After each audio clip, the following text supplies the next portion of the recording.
نمخانو ጫማኹም ተቐምጥሉ ቦታ ኣብ ህይወትኩም ኣብ ዕድልኩም ለውጢ የምጽእ እዩ ኢልኩም ሓሲብኩም ትፈልጡ ዶ? እዚ ጉዳይ ኣብ ብዙሓት ሃገራት ባህልን ሃይማኖትን ዝተፈልጠ እዩ። ብፍላይ ከም ጃፓን፣ ህንዲ፣ ቻይና ዝበሉ ጫማ ኣብ ዝኸድካሉ ቦታ ኢነርጂ ይወስድ ይብሉ። ብፍላይ ኔጌቲቭ ኢነርጂ ዘለዎም ከም ሆስፒታል፣ ናይ ቀብሪ ቦታ ዝበሉ ሓደ ሰብ እንተውዒሉ እዚ ሰብ ኣብ ገዝኡ እንተኣቲ ሒዝዎ ዝመጽእ ኢነርጂ ውጽኢቱ ሕማቕ ይኸውን። ናይ ጥንቲ ቡዲዝም ትምህርቲ ከም ዝብሎ ዝኾነ እንኸዶ ነገር ኢነርጂ ናይ ምሽካም ሓይሊ ዘለዎ እንትኾን ናይ ጫማ ግን ዝለዓለ እዩ ይብል። ናይ ምስራቅ ሃገራት ጫማ ናይ ኢነርጂ ተሸካሚ ከም ዝኾነን በብዕለቱ ዘምጽኣልኹም ኔጌቲቭ ኢነርጂ ስለ ዝፈልጡ ጫምኦም ከየውፅኡ ናብ ቤተ መቕደስ ይኹን ናብ ገዝኦም ኣይኣትውን። ዘቐምጥሉ ቦታ ብጥንቃቐ ይመርጹ። ጫማ ብኢነርጂ ዓይኒ ናይ እንቅስቃሴ፣ ናይ ጉዕዞ፣ ናይ ለውጢ፣ ናይ መንፈሳዊ ኢነርጂ ተሸካሚ ተምሳሊት እዩ።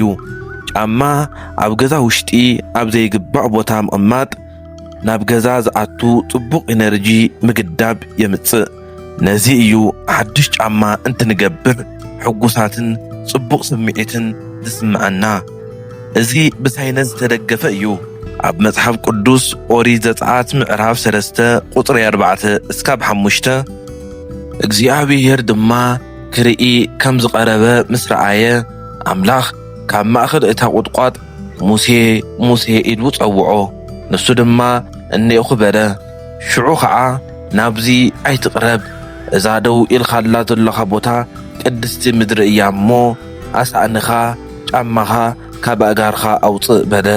እዚ ጥቕሲ ካብ ዘለዎ ብዙሕ ምስጢራት ትርጉማት ውሽጢ እቲ ሓደ ጫማ ንዝተቐደሰ ቦታ ዘይምጥን ኔጌቲቭ ኢነርጂ ከም ዝሕዝ ዝነግረና እዩ። እግዚአብሔር ጫማኻ እምበር ክዳንኻ ኣውልቕ ዘይበሎ ድማ ነዚ እዩ ነይሩ። ናብ ቤተ ክርስቲያን እንትንኣቱ ጫማ ዝውጣእ ነቲ ቦታ ክብሪ ጥራሕ እንተይኮነ ጫማ ዝሓዞ ኔጌቲቭ ኢነርጂ ስለ ዘለዎ እዩ። ቀጺለ ናይ ገንዘብ ናይ ስራሕ ዕድል ንክኽፈት ናይ ዓወት ኔጌቲቭ ኢነርጂ መናፍስቲ ገዛኻ ከይመፁ ንምግባር ጫማ ዘይቕመጠሎም 5 ቦታታት ከመይ ጌርና ክነቐምጦ ከም ዘለና ናይ ጥንቲ ቻይናን ህንድን ጥበባት ዝብልዎ ንርአይ። እዞም ቀለልቲ ኩሉ ሰብ ንስሓሓቶም ዝመስሉ ነገር ግን ኣብ ህይወትና ዓብይ ለውጢ ዘምጽኡ እዮም እሞ ብደንቢ ተኸታተሉኒ። ቀዳማይ ጫማ ትሕቲ ዓራት ምቕማጥ።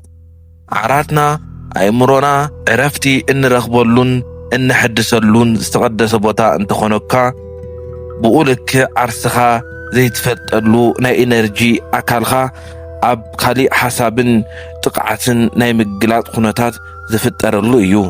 ጫማ ኣብ ዕለት ዕለት ኑሮና ዝገጠመካ ጭንቀትን ሓሳብን ፍርሓትን ኣብ ዝበዝሓሉ ከባቢ ሆስፒታል፣ ኣብ ቀብሪ ቦታ እንተውዒልካ ናይቲ ከባቢ ኢነርጂ ብምሽካም የቕሪ። ገዛኻ ኣቲኻ ትሕቲ ዓራት ዘቐመጥኻዮ ኔጌቲቭ ኢነርጂ ኣብኡ ጥራሕ ዝቐሪ ኣይኮነን። ደቂስኻ በትሕቡእ ናይ ኣእምሮ ክፍሊ ንብሎ ኢነርጂ ይግለጽ። ጫማኦም ትሕቲ ዓራት ተቐሚጦም ዝህርሱ ሰባት ብዙሓት ሰባት ህራስ ዘይብሎምን እናተረበሹ ከም ዝሓድሩ ንግሆ እንትለዓሉ ብድኻምን ከም ዝለዓሉ ይገልጹ።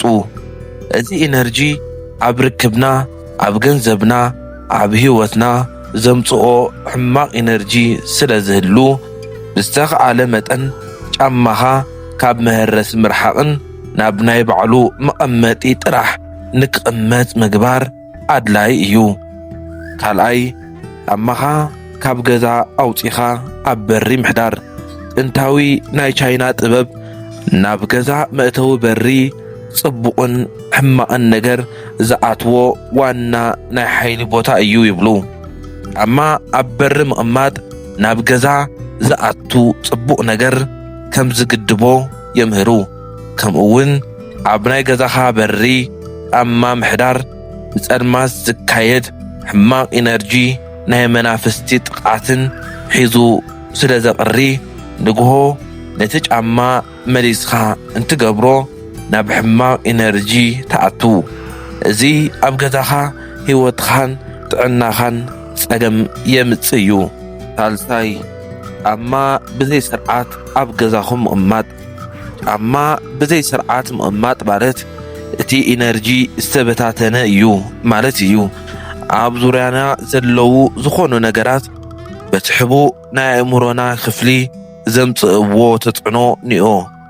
ጫማ ስቕ ኢሉ ተበታቲኑ ምቕማጥ ብገንዘብ ብርክብ ኣብ ህይወትኩም ዘምጽኦ ተጽዕኖ ዘይምርግጋዕ፣ ጭንቀት፣ ዘየድሊ ወጻኢ ናይ ዕድል ምዕጻው የምጽእ። ጽቡቕ ዕድልን ገንዘብን ናብ ህይወት ንክመጽእ ንከይግደብን ዝረግዐ ነገርን ስርዓት ዝሓዘ ነገር የድልዮ። ዘይሙቺ ቦታ እንተሃለወና እኳ ብዝተኻለ ዓቕሚ ጫማኹም ብስርዓት ምቕማጥ ጽቡቕ እዩ። ሰብዓይ ጫማና ኣብ ክሽን ምቕማጥ። ኪችን ናይ ኢነርጂና ምንጪ ዝኾነ ምግቢ ዝዳለወሉ ዝተፈለየ ቦታ እዩ። ቻይናውያን ከም ዝብልዎ ኪችን ናይ ገንዘብ ጸጋን ከምቲ ምግቢ በሲሉ ዝዳለወሉ ቦታ እዩ ይብልዎ። ዘይምርግጋዕ ጭንቀት ናይ ዕድል ምዕጻው የምጽእ። ዘይሙችው ቦታ እንተሃለየና እኳ ብዝተኻለ መጠን ጫማ ኣብ ኪችን ዘይምቕማጥ ወሳኒ እዩ። ጫማና ከመይ ጌርና ንቕምጥ ኣለና ዝብል እንትንርኢ ጫማ ንባዕሉ ኣብ ዝተሰርሐ መቐመጢ ምቕማጥ ኣለዎ ይብሉ። ተዓጽዩ ድማ ክቕመጥ ኣለዎ ይብሉ። ምዕጻዩ ኔጌቲቭ ኢነርጂ ናብቲ ገዛ ንከይሰራጨ ስለ ዝገብሮ እዩ። ጫማ ናይ ኢነርጂ ምዳብኡ ኣብ መሬት ስለ ዝኾነ ጫማ ንምቕማጥ ንጥቀመሉ መቐመጢ ካብ መሬት ብዙሕ ምርሓቕ የብሉን። ልዕል ኢሉ ኣብ ሕቖና ዝበጽሕ ወይ ዝልዕል እንተኾይኑ ናይ ዕድል ምዕጻይ የምጽእ ይብል። ጫማ ኩሉ ሻዕ ቅድሚ ምቕማጥና ብደንቢ ኣጽሪኻ ጨው ኣብቲ ከባቢ ብምቕማጥ ምቕማጥ ኔጌቲቭ ኢነርጂ ንምውጋድ ይጠቅም።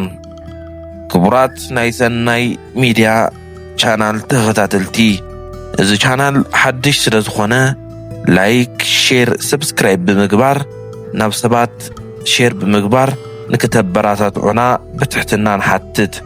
ሰላም።